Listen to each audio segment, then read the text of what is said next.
It is late at night here for me, and I did the impossible, what I thought would be impossible, but ended up being really easy.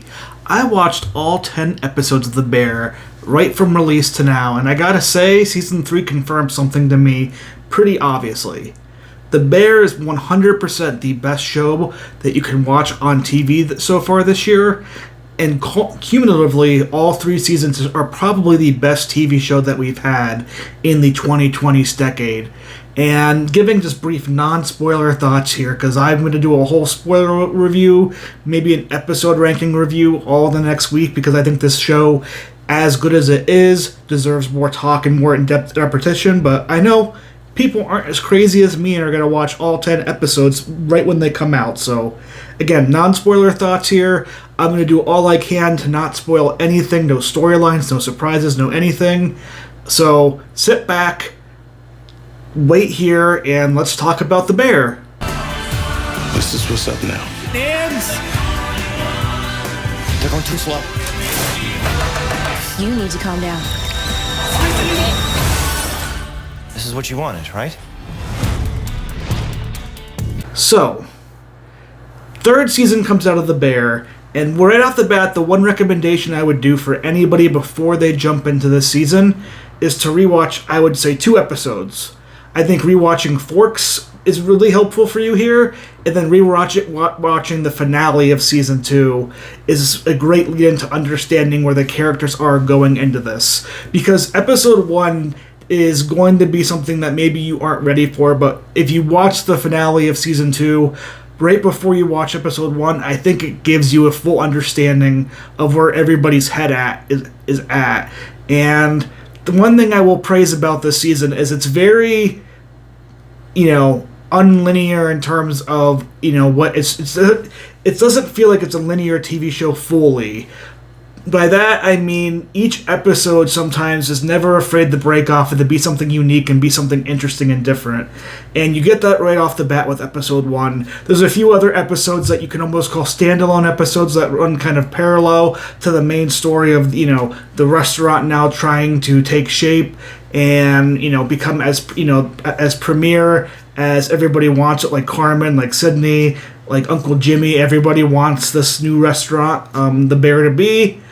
But it is very abstract, and these standalone episodes add so much character and add so much story and add so much just basic commentary and human emotion to everyday life. And that is where The Bear, for me, shines the most this season. As far as standout performances, you can go down a wide-ranging list. Obviously, Io Adibri, Ebon Moss-Baccarat, and Jeremy Allen White are the trio that continuously win all their awards. They deliver amazing performances again here. I especially think Io does an amazing job, giving a much more, I think, dramatic and subtle performance throughout this whole season. Jeremy Allen White is definitely giving that Carmen energy, and one thing I will say about the first third of the season is it is intense, and it is meant to be intense. It's meant to get your adrenaline going, because I think it's meant to be that idea, and you're trying to be inside Carmen's head for some of these episodes, and the direction and the pacing do a very good job of that.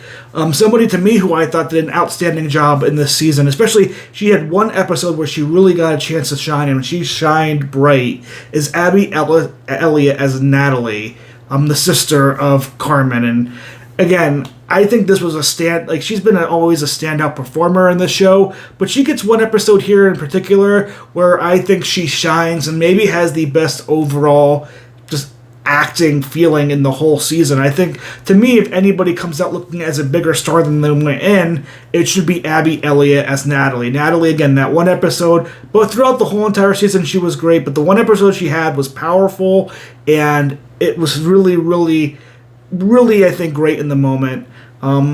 Outside of that, too, we had another great episode with Liza Colon Zayas as Tina. She kind of got her own story in an episode that went really, really well, and I loved everything that happened in that episode. But yeah, overall, the acting is top notch to bottom, and The Bear delivers that. And everybody who comes in as a side character and even some more celebrity type appearances, I don't know, I'd say there's as many as there was in season 2, but we do get some callbacks to some of them from season 2, as well as a new one in season 3 here, and every single one of them delivers, I think, an outstanding performance, including one, which is my favorite, emphasis on the word favorite, when it comes to one of my favorite actresses of all time. So I really liked The Bear season 3.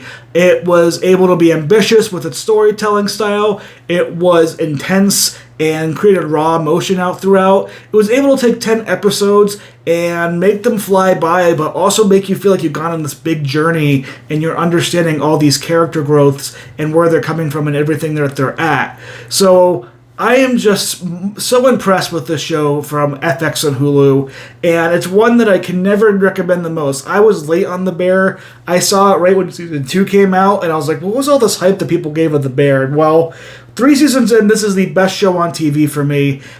Obviously, it's hard to say here, but obviously The Bear season 3 is getting a full-on diamond from me. One of the best things I've watched TV or movie this year. The acting and the writing to me, and even the direction, the score, everything reminds me of a Oscar-level performance with a lot of movies that we see come Oscar time. And it's just by far the most engaging story for me. The characters are the best written and fully realized. I feel like I'm watching real people. The show is able to make me feel things the way I think they mean for me to feel things.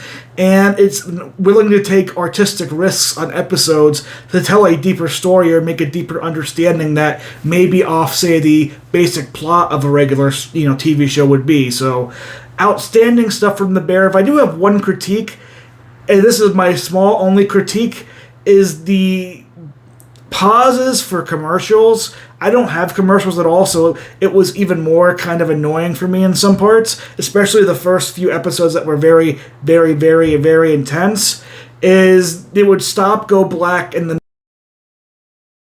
middle of a conversation as if there would be a commercial there, and then you would cut back right back where you left off. And that was a little jarring, but that's about my only complaint when it comes to The Bear Season 3. Are you going to watch it? Tell me in the comments down below. Who is your favorite character in The Bear? Who is your favorite actor or actress in The Bear? And what celebrity cameo do you hope you get in this season or in future seasons? But definitely like and subscribe to the channel, because I'll be coming back at some point over this next week to give a full spoiler breakdown of why I love this season so much and why I think the show is as good as it is. And definitely subscribe and like for other things. I have House of the Dragon review, The Boys review. I'm probably going to go jump and watch that here. It's that time for the new Boys episode, and I'll probably film a review right after that, and more. So thank you all for checking this out, and yeah, The Bear, outstanding.